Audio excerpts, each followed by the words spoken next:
2010 года Международный комитет Красного Креста реализует в нашей республике программу по поиску пропавших без вести в ходе Отечественной войны народа Абхазии. На встречах с участием грузинской стороны Красный Крест получает информацию о местах захоронений и в случае обнаружения останков проводит эксгумацию и анализ ДНК.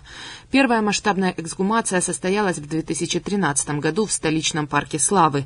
Тогда под землей были обнаружены останки 45 человек. В те дни сотрудники Красного Креста также столкнулись с проблемой безопасности. Буквально уже в процессе работы в парке Славы у нас были факты, где 2 гранаты ручные были обнаружены среди останков. И, естественно, это сразу как-то нас подвело к идее, что необходимо обезопасить эти работы, потому что безопасность – это один из основных моментов работы Международного комитета Красного Креста.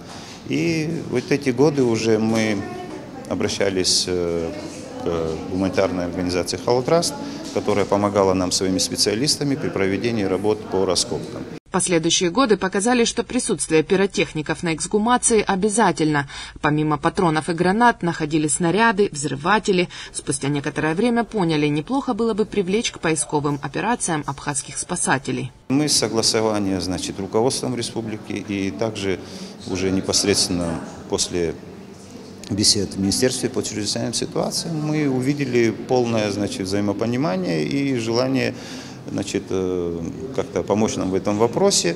И в итоге тренинг, который сегодня имеет место в Министерстве по чрезвычайным ситуациям, как раз таки цель его обучить тех ребят, которые являются сегодня работниками МЧС Абхазии, вот этим всем необходимым навыкам, всем необходимым моментам, которые нужны для того, чтобы безопасно как-то работать по предметам, взрывоопасным предметам, которые еще, к сожалению, имеют место в Абхазии.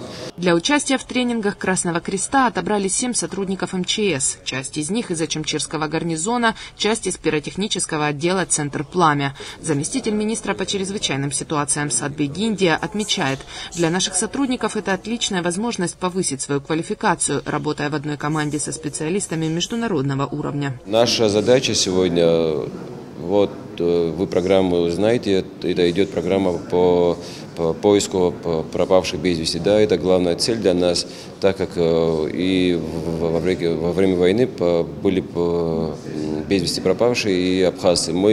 Это наша честь и долг, что мы должны их искать. И в дальнейшем мы будем работать с Красным Крестом по этой линии. И я думаю, и для этого наши специалисты сегодня должны быть подготовлены к таким работам, так как в раскопках всякое может быть, там может звучать вещество обнаружено, и наши специалисты должны быть подготовлены к утилизации, к уничтожению этих веществ. Тренинги для спасателей продлятся 6 недель и пройдут в 2 этапа. В конце обучения сотрудники МЧС будут проводить нетехническое обследование мест проведения эксгумации на предмет их безопасности и сопровождать специалистов-антропологов во время поисков останков. По результатам, естественно, будет уже проводиться определенная сертификация, будет как-то проверено, как ребята усвоили материал, насколько они соответствуют. И, конечно, в идеале идея такая, что где-то уже начиная с этого сезона уже каким-то образом приглашать этих ребят по работе в местах, потенциальных местах захоронений. И, конечно, чтобы посмотреть, как они уже будут чувствовать себя непосредственно на этих местах. Естественно, первое время это не будут первые роли. Они, конечно, будут работать под руководством более опытных специалистов. Но в идеале, создание команды местной, которая в дальнейшем будет уже самостоятельно решать вопросы безопасности по местам раскопок. Поиски пропавших без вести в этом году начнутся в июне и продолжатся до конца августа. Всего в списке пропавших без вести на территории Абхазии в 1992-1993 годах числятся более 2300 человек. За 9 лет работы программы сотрудникам Красного Креста удалось найти, идентифицировать и передать семьям останки 40 человек.